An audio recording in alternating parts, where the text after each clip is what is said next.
আউযুবিল্লাহি মিনাশ শাইতানির রাজিম বিসমিল্লাহির রহমানির রহিম রব্বি ইশরাহ লি সাদরি ওয়া ইয়াসসির লি আমরি ওয়াহলুল উকতাদাম মিন লিসানি ইয়াফকাহু কওলি। আসসালামু আলাইকুম ওয়া রাহমাতুল্লাহি ওয়া বারাকাতুহু। আজকে আমরা 150তম ভিডিও পোস্ট করতে যাচ্ছি, যেখানে আমরা কিতাবুস শাহাদাত অধ্যায়টিকে কন্টিনিউ করব। ইনশাআল্লাহ আজকের ভিডিওতে এই অধ্যায়টি কমপ্লিট হয়ে যাবে। ইনশাআল্লাহ আজকের ভিডিওতে আমরা চতুর্থ খণ্ডও সমাপ্ত করে ফেলব। তাহলে আজকের ভিডিও শুরু করা যাক। বিসমিল্লাহির রহমানির রহিম। 2476 নম্বর হাদিস।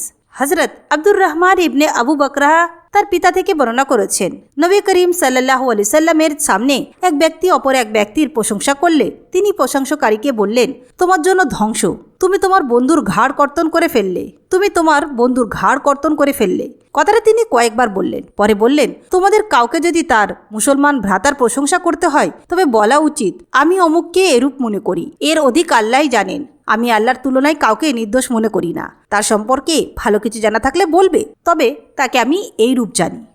2477 নম্বর হাদিস। হযরত আবু মুসা রাদিয়াল্লাহু তাআলা আনহু থেকে বর্ণিত, নবী করিম সাল্লাল্লাহু আলাইহি সাল্লাম এক ব্যক্তিকে অন্য এক ব্যক্তির প্রশংসা করতে শুনলেন। সে ওই ব্যক্তির প্রশংসায় অতিরঞ্জিত করেছিল, তাই তিনি বললেন, তুমি তাকে ধ্বংস করলে, অথবা বললেন তার মেরুদণ্ড ভেঙে দিলে। 2478 নম্বর হাদিস। হযরত আব্দুল্লাহ ইবনে উমর রাদিয়াল্লাহু তাআলা আনহু থেকে বর্ণিত, উহুদ যুদ্ধের দিন তিনি রাসূলুল্লাহ সাল্লাল্লাহু আলাইহি ওয়াসাল্লামের সামনে উপস্থিত হলে তিনি তাকে অনুমতি দিলেন না। তখন তার বয়স ছিল 14 বছর। তিনি বলেন, পরে খন্দক যুদ্ধের সময় আবার উপস্থিত হলাম, তখন আমার বয়স ছিল 15 বছর। এবার তিনি অনুমতি দিলেন। নাফে বর্ণনা করেছেন, খলিফা উমর ইবনে আব্দুল আজিজের নিকট গিয়ে আমি হাদিসটি বর্ণনা করলে তিনি তার গভর্নরদের কাছে লিখে পাঠালেন। 2479 নম্বর হাদিস। হযরত সাইদ খুদরি রাদিয়াল্লাহু তাআলা আনহু থেকে বর্ণিত, নবী করিম সাল্লাল্লাহু আলাইহি সাল্লাম বলেছেন, প্রত্যেক সাবেলেগ মুসলমানের উপর জুমার দিন গোসল করা ওয়াজিব। বিচারক কসম করবার পূর্বে বাদীকে জিজ্ঞেস করবে তার সপক্ষে কোনো সাক্ষী আছে কিনা। 2480 নম্বর হাদিস। হযরত আব্দুল্লাহ ইবনে মাসউদ রাদিয়াল্লাহু তাআলা আনহু থেকে বর্ণিত, তিনি বলেন, রাসূলুল্লাহ সাল্লাল্লাহু আলাইহি সাল্লাম বলেছেন, যে ব্যক্তি মিথ্যা কসম করে কোনো মুসলমানের অর্থ সম্পদ আত্মসাৎ করবে, কিয়ামতের দিন সে এমন অবস্থায় আল্লাহর সামনে হাজির হবে যে তিনি ওই ব্যক্তির প্রতি অত্যন্ত নাখোশ। এই হাদিস শুনে আসওয়াস ইবনে কায়েস বললেন, আল্লাহর কসম, এটা তো আমার সম্পর্কে বলা হয়েছে। আমার ও অপর ব্যক্তির, অর্থাৎ এক ইহুদির মধ্যে এক খণ্ড জমি নিয়ে ঝগড়া ছিল। আমি তাকে নবী করিম সাল্লাল্লাহু আলাইহি সাল্লামের সামনে এনে হাজির করলে তিনি তাকে জিজ্ঞেস করলেন, তোমার কোনো সাক্ষ্য প্রমাণ আছে কি? আমি বললাম, না। তখন তিনি তাকে, অর্থাৎ ইহুদিকে বললেন, কসম করো। এটা শুনে আমি বললাম, হে আল্লাহর রসুল, তবে তো সে শপথ করে আমার মালামাল সমূহ আত্মসাৎ করে নেবে। ওই সময় মহান এবং সর্বশক্তিমান আল্লাহ নাজিল করলেন, যারা আল্লাহর সাথে প্রদত্ত প্রতিশ্রুতি ও নিজেদের শপথ অল্প মূল্যে বিক্রি করে, কিয়ামতের দিন তাদের জন্য কোনো অংশ নেই। সেদিন আল্লাহ না তাদের সাথে কথা বলবেন, না তাদের প্রতি তাকিয়ে দেখবেন, আর না তাদেরকে পবিত্র করবেন, বরং তাদেরকে সেদিন কঠোর শাস্তি দেওয়া হবে। সূরা আল ইমরান আয়াত নম্বর 77। 2481 নম্বর হাদিস। হযরত ইবনে আবু মুলাইকা রাদিয়াল্লাহু তাআলা আনহু থেকে বর্ণিত, তিনি বলেন, আব্দুল্লাহ ইবনে আব্বাস রাদিয়াল্লাহু তাআলা আনহু আমার নিকটে এই মর্মে পত্র লিখেছিলেন, নবী করিম সাল্লাল্লাহু আলাইহি সাল্লাম বিবাদীকে কসম করতে নির্দেশ দিয়েছিলেন, অর্থাৎ বিবাদীর কসমের উপর ভিত্তি করে বিচারের রায় দিয়েছিলেন। 2482 নম্বর হাদিস। হযরত আবু ওয়াইল রাহমাতুল্লাহি থেকে বর্ণিত, তিনি বলেন, আব্দুল্লাহ ইবনে মাসউদ রাদিয়াল্লাহু তাআলা আনহু বলেছেন, যে ব্যক্তি কসম করে অন্যের মাল আত্মসাৎ করে, সে যখন আল্লাহর সামনে উপস্থিত হবে তখন আল্লাহ তার প্রতি অত্যন্ত অসন্তুষ্ট থাকবেন। পরে এই কথার সমর্থনে মহান ও সর্বশক্তিমান আল্লাহ যে আয়াত নাজিল করেন তা হলো, যারা আল্লাহকে দেয়া ওয়াদা এবং নিজের শপথ অল্প মূল্যে বিক্রি করে, সেদিন তাদের জন্য কোনো অংশ থাকবে না। রোজ কিয়ামতে আল্লাহ তাদের সাথে কথা বলবেন না, তাদের প্রতি দৃষ্টি দেবেন না, বরং সেদিন তাদের জন্য রয়েছে কঠোর শাস্তি। পরে আসওয়াস ইবনে কায়েস, অর্থাৎ কিন্দি, আমাদের নিকট এসে বললেন, আবু আব্দুর রহমান তোমাদের নিকট কি বর্ণনা করেছেন? তিনি যা বলেছেন আমরা তাকে বর্ণনা করলাম। শুনে তিনি বললেন, হ্যাঁ, তিনি সত্য বলেছেন। ওই আয়াত আমার ব্যাপারেই অবতীর্ণ হয়েছিল। আমারও অপর এক ব্যক্তির মধ্যে কোনো একটি বস্তু নিয়ে বিবাদ চলছিল। আমরা বিবাদটি রাসূলুল্লাহ সাল্লাল্লাহু আলাইহি সাল্লামের নিকট পেশ করলে তিনি আমাকে বললেন, তুমি দুজন সাক্ষী নিয়ে আসো, অথবা তার কসমের উপর নির্ভর করে বিচার করা হবে। তখন আমি বললাম, তবে তো সে মিথ্যা কসম করে বসবে এবং দ্বিধা করবে না। রাসূলুল্লাহ সাল্লাল্লাহু আলাইহি সাল্লাম বললেন, যে ব্যক্তি মিথ্যা কসম করে অন্যের অর্থ সম্পদ হস্তগত করে, সে আল্লাহর সাথে এমন অবস্থায় সাক্ষাৎ করবে যে তিনি তার প্রতি নাখোশ থাকবেন। 2483 নম্বর হাদিস। হযরত আব্দুল্লাহ ইবনে আব্বাস রাদিয়াল্লাহু তাআলা আনহু থেকে বর্ণিত, হেলাল ইবনে উমাইয়া নবী করিম সাল্লাল্লাহু আলাইহি ওয়াসাল্লামের নিকট শারিক ইবনে সাহেমের সাথে তার স্ত্রীকে ব্যভিচারের অপবাদ দিলে নবী করিম সাল্লাল্লাহু আলাইহি ওয়াসাল্লাম বললেন, সাক্ষী পেশ করো, অন্যথায় তোমার পিঠে কোড়া মারা হবে। হেলাল ইবনে উমাইয়া বললেন, হে আল্লাহ রসুল, আমাদের কেউ যদি নিজে তার স্ত্রী বক্ষপরি অন্য পুরুষকে দেখে তবু কি সাক্ষীর সন্ধান করে ফিরবে? এরপরও নবী করিম সাল্লাল্লাহু আলাইহি ওয়াসাল্লাম বলতে থাকলেন, প্রমাণ পেশ করো, নতুবা তোমার পিঠে কোড়ার আঘাত পড়বে। অতঃপর তিনি লেয়ানের হাদিস বর্ণনা করলেন। আসরের পর মিথ্যা কসম করা। 2484 নম্বর হাদিস। হযরত আবু হুরায়রা রাদিয়াল্লাহু তাআলা আনহু থেকে বর্ণিত, তিনি বলেন, রাসূলুল্লাহ সাল্লাল্লাহু আলাইহি ওয়াসাল্লাম বলেছেন, কিয়ামতের দিন আল্লাহ 3 প্রকার লোকের সঙ্গে কথা বলবেন না, না তাদের দিকে দৃষ্টি ফেরাবেন এবং না তাদেরকে পবিত্র করবেন। সেদিন তাদের জন্য থাকবে পীড়াদায়ক আযাব। পথে যে ব্যক্তির নিকট অতিরিক্ত পানি আছে অথচ প্রয়োজনে অন্য পথিককে সে দেয় না। অপর ব্যক্তি হলো যে এক ব্যক্তির ইমামের নিকট বায়াত বা অনুগত্যের শপথ করে, কিন্তু শুধুমাত্র পার্থিব স্বার্থের জন্যই সে তার নিকট বায়াত করে। তার ইচ্ছামতো ও আকাঙ্ক্ষা পূরণ করে তাকে দিলে সে বায়াত পূরণ করে, নতুবা পূরণ করে না, অর্থাৎ বায়াত ভঙ্গ করে। আর এক ব্যক্তি হলো যে আসরের পর কোনো বস্তু খরিদ করতে গিয়ে আল্লাহর শপথ করে বলে যে সে এটা কিনতে এত কিংবা এত মূল্য দিয়েছে, আর তা শুনে ক্রেতা ওই বস্তু খরিদ করে নেয়। 2485 নম্বর হাদিস। আব্দুল্লাহ ইবনে মাসউদ রাদিয়াল্লাহু তাআলা আনহু থেকে বর্ণিত, নবী করিম সাল্লাল্লাহু আলাইহি ওয়াসাল্লাম বলেছেন, যে ব্যক্তি অত সম্পদ আত্মসাৎ করার জন্য মিথ্যা কসম করে, সে যখন আল্লাহর সামনে হাজির হবে তখন তিনি তার উপর নাখোশ থাকবেন। যারা শপথ করতে প্রতিযোগিতা করে বা উৎসাহ দেখায়। 2486 নম্বর হাদিস। নবী করিম সাল্লাল্লাহু আলাইহি ওয়াসাল্লাম কয়েকজন লোককে কসম করতে বললে তারা সকলেই এসে একে অপরের আগে কসম করার জন্য প্রতিযোগিতা শুরু করে দিল। তখন তিনি তাদের মধ্যে কে কসম করবে সেই ব্যাপারে লটারি করার নির্দেশ দিলেন। 2487 নম্বর হাদিস। হযরত আব্দুল্লাহ ইবনে আবু আওফা রাদিয়াল্লাহু তাআলা কর্তৃক বর্ণিত, তিনি বলেন, এক ব্যক্তি তার মালপত্র বিক্রির জন্য বাজারে উঠিয়ে আল্লাহর শপথ করে বলল যে সে এ পরিমাণ মূল্য দিয়ে তা ক্রয় করেছে, কিন্তু প্রকৃতপক্ষে সে ওই পরিমাণ মূল্যে তা ক্রয় করেনি। এই ব্যক্তি সম্পর্কে নাজিল হয়েছে, যারা আল্লাহকে প্রদত্ত প্রতিশ্রুতি ও শপথ সামান্য মূল্যে অর্থাৎ পার্থিব স্বার্থের বিনিময়ে বিক্রি করে দেয়, পরকালে তাদের কোনো অংশ নেই। হযরত আব্দুল্লাহ ইবনে আওফা রাদিয়াল্লাহু তাআলা আনহু বলেছেন, যে ব্যক্তি নকল খরিদার সেজে প্রতারণা করে সে সুদখোর ও খায়ানতকারীর অনুরূপ। 2488 নম্বর হাদিস।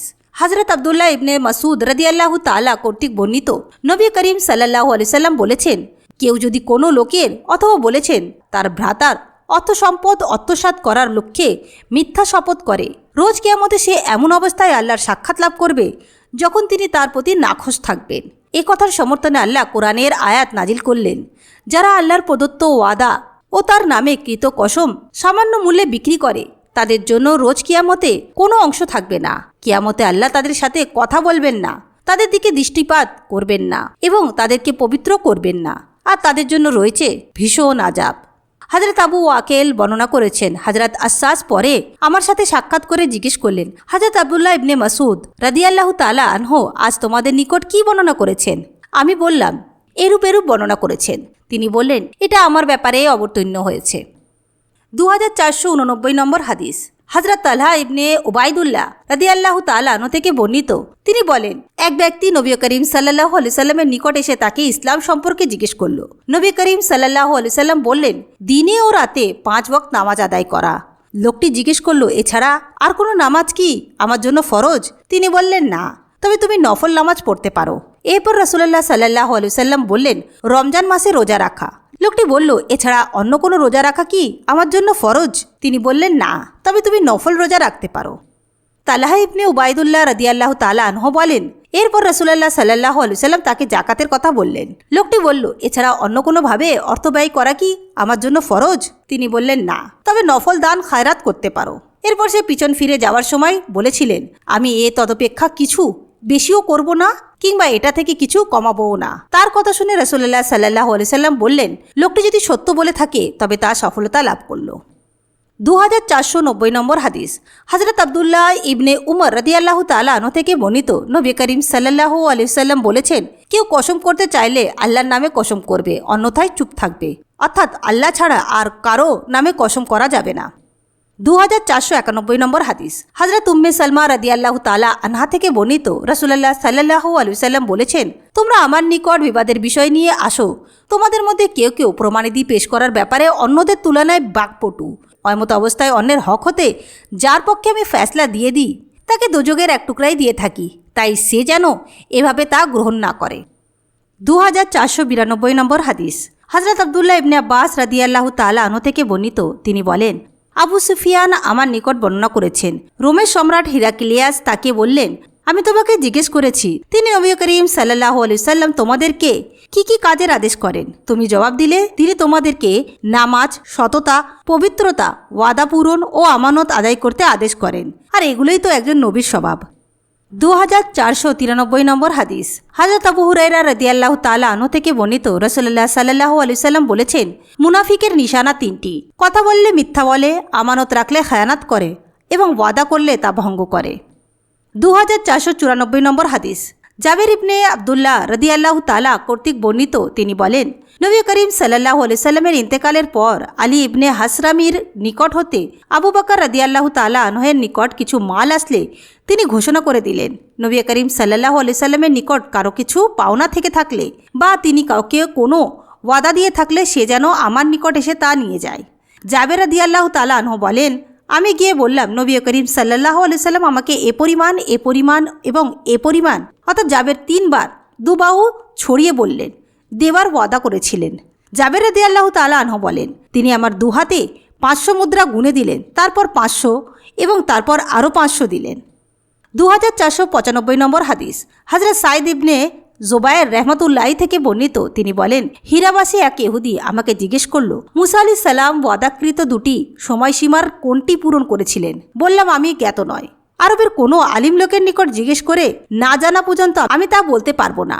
অতঃপর আমি ইবনে আব্বাস রাদিয়াল্লাহু তাআলা আনহুকে জিজ্ঞেস করলে তিনি বললেন, মুসা আলাইহিস সালাম দীর্ঘতর ও উত্তম সময়সীমা পূরণ করেছিলেন, কেননা আল্লাহ রসুল যা বলেন তা পূরণ করেন। সাক্ষ্য অনুরূপ বিষয়ে মুশরিকদেরকে জিজ্ঞেস করা যাবে না। 2496 নম্বর হাদিস। হযরত আব্দুল্লাহ ইবনে আব্বাস রাদিয়াল্লাহু তাআলা আনহু থেকে বর্ণিত, তিনি বলেন, হে মুসলমানরা, কিভাবে তোমরা আহলে কিতাবদেরকে জিজ্ঞেস করতে পারো অথচ আল্লাহ তার নবী রাসূলুল্লাহ সাল্লাল্লাহু আলাইহি সাল্লামের প্রতি যে কিতাব নাজিল করেছেন তাই তোমাদের কিতাব। এতে আল্লাহর পক্ষ থেকে সর্বশেষ খবর জানানো হয়েছে। এই কিতাব তোমরা পড়ে থাকো, এতে কোনো প্রকার সংমিশ্রণ ঘটেনি। এই কিতাবে আল্লাহ তোমাদেরকে বলে দিয়েছেন যে তিনি আহলে কিতাবদেরকে যা কিছু অর্থাৎ তাদের কিতাবে লিখে দিয়েছিলেন তা তারা পরিবর্তন করে ফেলেছে এবং নিজেদের হাতে সেই কিতাব বিকৃত করার পর বলছে যে এ বাণী আল্লাহর, উদ্দেশ্য কিছু সামান্য স্বার্থের বিনিময়ে তা বিক্রি করা। তোমাদেরকে যে জ্ঞান দান করা হয়েছে তাতে কি তাদের নিকট জিজ্ঞেস করতে তোমাদেরকে নিষেধ করা হয়নি? আল্লাহর শপথ, আমি তাদের একজন লোককেও কখনো তোমাদের প্রতি নাজিলকৃত বিষয়ে জিজ্ঞেস করতে দেখিনি। 2497 নম্বর হাদিস। হযরত নোমেন ইবনে বসির রাদিয়াল্লাহু তাআলা কর্তৃক বর্ণিত, তিনি বলেন, নবী করিম সাল্লাল্লাহু আলাইহি সাল্লাম বলেছেন, আল্লাহর নির্ধারিত সীমারেখার অর্থাৎ আদেশ নিষেধের মধ্যে শৈথিল প্রদর্শনকারী দৃষ্টান্ত এমন একদল লোক যারা একখানা নৌযান নিয়ে লটারি করলে কারো ভাগে নৌযানের নিচের তলা পড়ল আর কারো ভাগে পড়ল উপরতলা। নিচের তলার লোকজন পানির জন্য উপরের তলার লোকদের নিকট যাওয়া আসা করতে থাকায় তারা তাদের বিশেষ কষ্টের ও অসুবিধার কারণ হয়ে দাঁড়ালো। তাই নিচের তলার একটি লোক একখানা কুটার নিয়ে নৌযানের তলদেশে বিদীর্ণ করতে শুরু করলো। এতে উপরের তলার লোকজন এসে তাকে বলল, কি হয়েছে, তুমি এরূপ করছো কেন? সে বলল, আমাদের জন্য তোমরা কষ্ট পাচ্ছ অথচ আমাদের পানির একান্ত প্রয়োজন, তাই এরূপ করছি। এখন সকলে যদি তাকে বাধা দেয় তবে ওই লোকটিকে বাঁচাতে পারবে এবং নিজেরাও বাঁচবে, আর যদি তাকে তার ইচ্ছামতো কাজ করার জন্য ছেড়ে দেয় তাহলে ওই লোকটির সর্বনাশ হবে এবং তারা নিজেরাও ধ্বংস হবে। জটিল বিষয়ে লটারি করা। 2498 নম্বর হাদিস। হযরত খারেজা ইবনে জায়েদ আনসারী রাদিয়াল্লাহু তাআলা আনহু থেকে বর্ণিত, উম্মুল আলা নাম্মি তাদের গোত্রের একজন স্ত্রীলোক ছিলেন। তিনি নবী করিম সাল্লাল্লাহু আলাইহি সাল্লামের নিকট বায়াত গ্রহণ করেছিলেন। তিনি বর্ণনা করেছেন, মুহাজিরদেরকে দেয়ার ব্যাপারে আনসাররা লটারি করলে তাদের ভাগে উসমান ইবনে মাজুনের নাম উঠল। উম্মুল আলা বলেন, উসমান ইবনে মাজুন রাদিয়াল্লাহু তাআলা আনহু এরপর আমাদের নিকট থাকলেন। একসময় তিনি রোগাক্রান্ত হয়ে পড়লে আমরা খুবই যত্ন সহকারের সাথে তার দেখাশোনা ও সেবা শুশ্রূষা করলাম। শেষ পর্যন্ত তিনি মারা গেলেন। আমরা তার কাফন দিলাম। নবী করিম সাল্লাল্লাহু আলাইহি সাল্লাম আগমন করলে আমি বললাম, হে আবু সাহেব, তোমার উপর আল্লাহর রহমত বর্ষিত হোক। তোমার সম্বন্ধে আমার সাক্ষ্য হলো আল্লাহ তোমাকে সম্মানিত করেছেন। নবী করিম সাল্লাল্লাহু আলাইহি সাল্লাম বললেন, তুমি কিভাবে জানলে যে আল্লাহ তাকে সম্মানিত করেছেন?